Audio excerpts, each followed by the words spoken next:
In this video, we're going to do a quick survey of a few other power amplifiers. We're not analyzing these, I just want you to see some of the other technologies that are out there. Class D amplifiers work quite differently from Class A, B, or C amplifiers. They work by driving a PWM signal onto a pair of switches here, and then filtering the output of those switches with a lossless LC output filter. So this is usually a very low pass. That means the average power delivered to the output is going to depend on the PWM value here. But this filter has to shape the input into sort of a smooth wave that shows up at the load. Usually Vn looks like a sinusoid, so the output's going to look like a smooth sinusoid there. These are really popular in audio applications because you can run the PWM at very high frequencies compared to the relatively low frequency audio input Vn. And having a very high frequency PWM signal means the output filter is more effective. You can put the a low corner frequency will affect a higher PWM frequency more than a lower PWM frequency.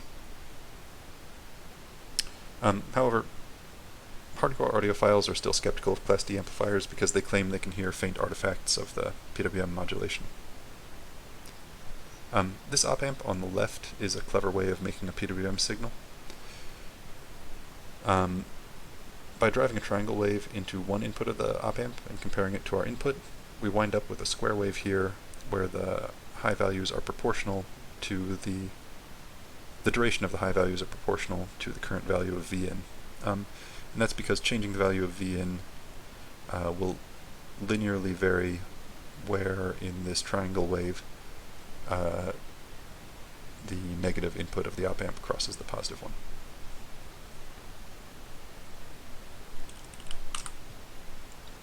You might have seen the output filter on the Class D amplifier in the last slide and thought back to our Class B and C power amplifiers from the first video. Class B amplifiers can be made into push-pulls, so they rarely use output filters, but Class C amplifiers had this weird narrow conduction angle that guaranteed a weird output waveform.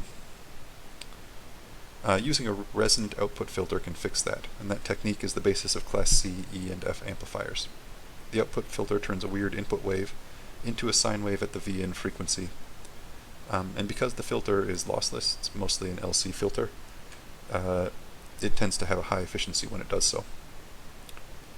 The difference between Class C and E amplifiers is that Class C amplifiers try to use the conducting device in the linear region, even though they're driven very hard, while Class E amplifiers just switch this. It's just digital modulation going into the input of our switching device. Class F amplifiers are basically the same as Class C amplifiers, but they add additional output filters in order to suppress high-frequency harmonics from the input modulation. And each additional harmonic suppressed that way boosts your efficiency. It gets more of the energy of your input signal into the Vn frequency. However, each one also costs a little bit of power because of parasitics of the LC filters, so there's a careful dance in deciding how many filters to include in a Class F amplifier. These filters are popular at our frequencies where passive components are small, so it's cheaper to build inductors and capacitors.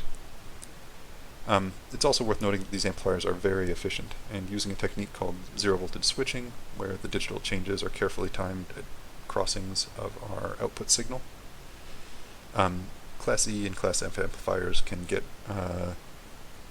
efficiencies into the 95 to 99% range.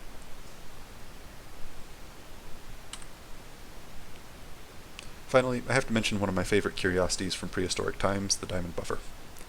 This is a Class AB output stage, which you can see here, where the diode drops that bias Q1 and Q2 are provided by emitter followers, here and here. The circuit has a very high input impedance and wildly high output drive current capacity, and a surprising bandwidth. So I've actually never met a problem where a diamond buffer failed to drive a load, though you have to pay a lot of current to do it. You also often have to operate at pretty high voltage rails, which means that these biasing diodes can be built with LEDs. That's actually a pretty common implementation, which is cute. It also provides a convenient debugging indicator. If either of these starts getting too bright, then something's going to start letting out smoke in the near future. So this is a fun one to have in your back pocket next time you need a linear power amplifier and really don't care about how much power you spend on it.